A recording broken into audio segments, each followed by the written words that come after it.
Assalamualaikum warahmatullahi wabarakatuh. Salam Ramadan Al-Karim dari kami di Kementerian Kewangan.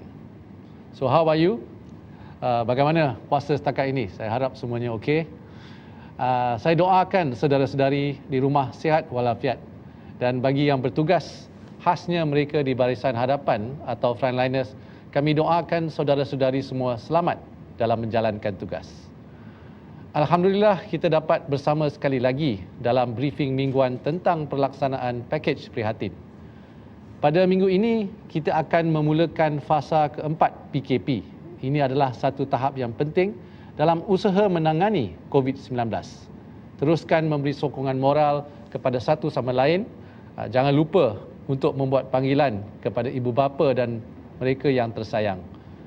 It is also vital that we provide support to those around us for their mental well-being in these unprecedented times.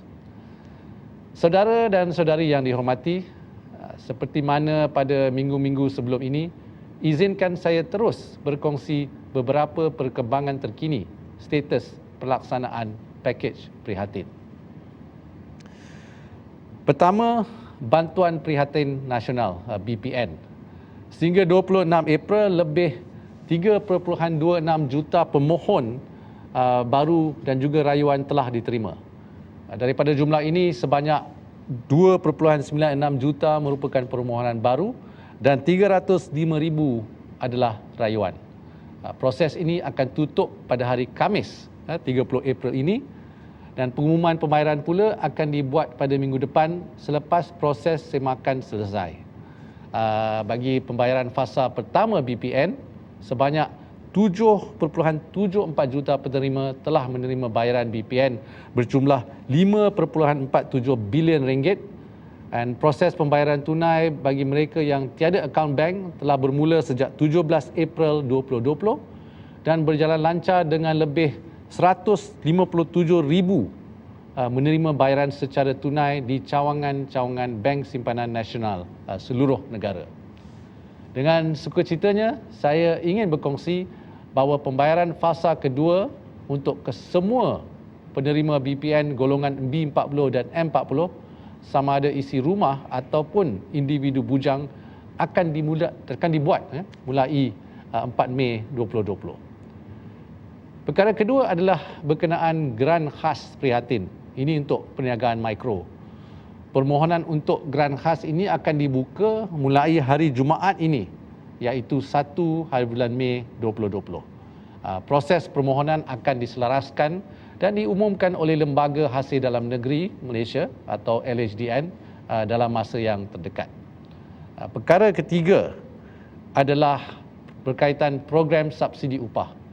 Sehingga 26 April, permohonan subsidi upah yang diluluskan telah meningkat daripada 159,000 majikan yang melibatkan 1 juta pekerjaan kepada 190,000 majikan yang melibatkan 1.5 juta pekerja.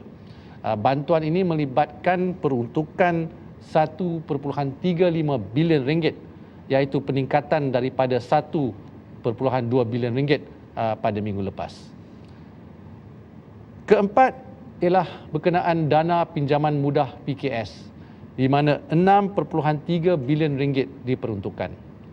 Sehingga 26 April, sebanyak 4.5 bilion ringgit telah diluluskan untuk 8,500 PKS. Ini adalah peningkatan daripada 2.7 bilion ringgit untuk 5,000 PKS berbanding dengan minggu lalu. Kelima, ini berkenaan program bantuan majikan COVID-19 ataupun ECAP yang diuruskan oleh KWSP. Jadi bermula 23 April 2020, KWSP telah melancarkan ECAP. Ini bertujuan untuk membantu PKS yang layak dalam menguruskan aliran tunai bulanan perniagaan. Selain itu, ECAP juga dihasratkan dapat membantu majikan untuk terus kekal beroperasi serta mengekalkan tenaga kerja mereka. Program ini membolehkan majikan yang mempunyai sehingga 200 pekerja untuk memohon penaguhan dan penstrukturan bayaran caruman share majikan untuk caruman bulan April, Mei dan Jun 2020 iaitu pada bulan Mac, April dan Mei 2020. Ya. Bagi PKS yang mempunyai lebih 200 pekerja, sekiranya mereka perlukan penyelesaian yang berlainan dari apa yang ditawarkan melalui program ECAP, mereka juga boleh menghubungi KWSP untuk pertimbangan. Dengan syarat PKS mempunyai rekod pembayaran caruman yang baik sebelum bermulanya wabak COVID-19. Suka saya maklumkan bantuan khas kewangan yang sebanyak RM500 untuk 2.5 juta penjawat awam dan pesara termasuk veteran Angkatan Tentera tidak berpencen. Ini telah dibuat pada 20 April yang lalu. Bagi golongan pelajar IPT pula, syukur Alhamdulillah mulai 27 April 2020 iaitu semalam, kita telah pun mula menghulurkan bantuan RM200 secara one-off. Bantuan ini memanfaatkan seramai 1.5 juta pelajar IPT sekitar negara. Untuk kategori perniagaan pula, mulai Jumaat 1 hari bulan Mei ini, permohonan untuk jaminan pinjaman dana jamin akan mula dibuka. Saudara dan saudari yang dihormati, seperti yang kita sering perkatakan, usaha memerangi wabak COVID-19 dan memelihara negara adalah tanggungjawab bersama, melibatkan semua pihak kerajaan maupun swasta. Jadi dalam laporan minggu ini, saya ingin berkongsi mengenai langkah-langkah tanggungjawab sosial korporat yang telah diambil oleh pihak swasta. Pertamanya di bawah GLC dan JLIC, Disaster Response Network ataupun GDRN. Ini sebanyak 95 juta ringgit telah dikumpulkan di atas ihsan syarikat berkaitan kerajaan dan syarikat pelaburan berkaitan kerajaan serta beberapa syarikat-syarikat swasta. Dari jumlah ini, sebanyak 79 juta ringgit telah disumbangkan kepada Kementerian Kesihatan melalui pembelian pelbagai peralatan kesihatan dan makmal.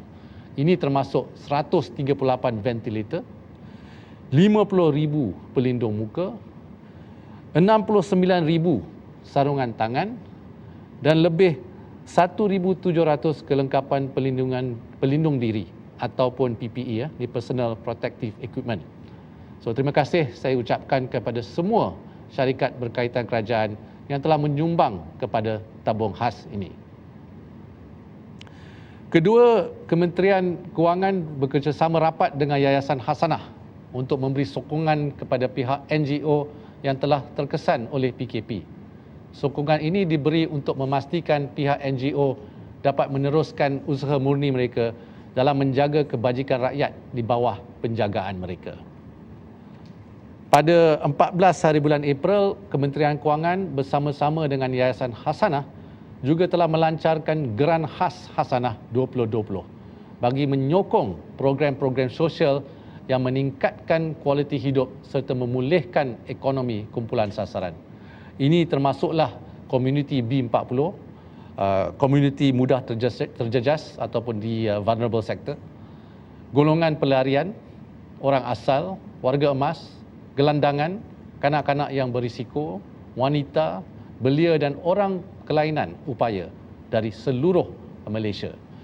Program sosial yang layak menerima geran ini boleh dilaksanakan sehingga bulan April 2021, iaitu semasa dan juga selepas PKP.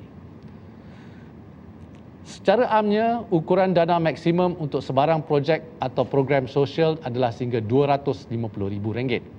Sukacita saya berkongsi bahawa setakat ini lebih 100 permohonan telah diterima dan dana akan dipertimbangkan kepada NGO yang layak. Bagi NGO yang belum lagi memohon, silalah kemukakan permohonan anda sebelum 15 Oktober 2020. Ketiga, pada pertengahan April, peruntukan sebanyak RM25 juta telah disalurkan kepada Kementerian Pembangunan Wanita, Komuniti dan Masyarakat ataupun KPW KM. Ini sebagai langkah kerajaan untuk bekerjasama dengan NGO dan usahawan sosial untuk membantu golongan yang mudah terjejas. Ini golongan vulnerable group ini. Ini termasuk kanak-kanak dan warga emas di rumah perlindungan, OKU, golongan gelandangan dan juga orang asal. Peruntukan ini akan digunakan untuk penyaluran bantuan makanan, barangan penjagaan kesihatan dan juga menyediakan tempat perlindungan. Antara tindakan proaktif yang telah diambil ialah bertindak balas kepada aduan rakyat. Sebagai contoh, pada 14 April yang lalu, Laksana telah menerima email dari saudara Ismail yang berasal dari Ipoh, Perak. Ini berkaitan rayuan keperluan barangan asas. Email tersebut telah dipanjangkan kepada KPWKM dan juga Jabatan Kebajikan Masyarakat Ipoh yang telah membantu menghantar bantuan bakul makanan pada 16 April. So terima kasih KPWKM dan juga JKM atas tindakan segera. Saudara dan saudari yang dihormati, seperti yang dikongsi oleh Yang Amat Berhormat Perdana Menteri sebelum ini, pakej prihatin ini bertujuan untuk membantu rakyat dan perniagaan untuk tempoh selama 3 hingga 6 bulan dalam menghadapi cabaran wabak COVID-19 ini. Kerajaan telah pun memulakan usaha untuk berangka pelan pemulihan semula ekonomi dalam jangka masa pendek, serhana dan panjang. InsyaAllah, pelan pemulihan ekonomi ini akan dapat menjana pertumbuhan ekonomi negara demi kesejahteraan rakyat. So we have embarked on a plan towards short, medium and long-term economic recovery. We are in the midst of engaging with stakeholders to ensure that plan is robust and comprehensive. The support of all segments of society is important in making the plan a reality and a success. Sesungguhnya kerajaan akan memerlukan usaha sama dan juga sokongan daripada sektor swasta dan juga setiap lapisan rakyat untuk memastikan ekonomi akan dapat dibangunkan dengan segera. Cabaran yang kita hadapi adalah amat besar, tetapi kita mampu atasi jika kita bersatu, insya-Allah. Sekali lagi, terima kasih kerana bersama saya pada hari ini. Izinkan saya akhiri laporan laksana yang ketiga ini dengan serangkap dua pantun. Anak harimau di tengah hutan, lincah bermain tertusuk duri. Rakyat sabar hadapi cabaran, kerajaan setia tunaikan janji. Anak harimau tertusuk duri, mengalah tidak, merendah riba. Pakej prihatin demi ekonomi, kesejahteraan rakyat tetap utama. Akhir kata, stay safe dan buat warga muslimin dan muslimat selamat menjalankan ibadah puasa. Wabillahi taufiq wal hidayah. Assalamualaikum warahmatullahi wabarakatuh. Terima kasih.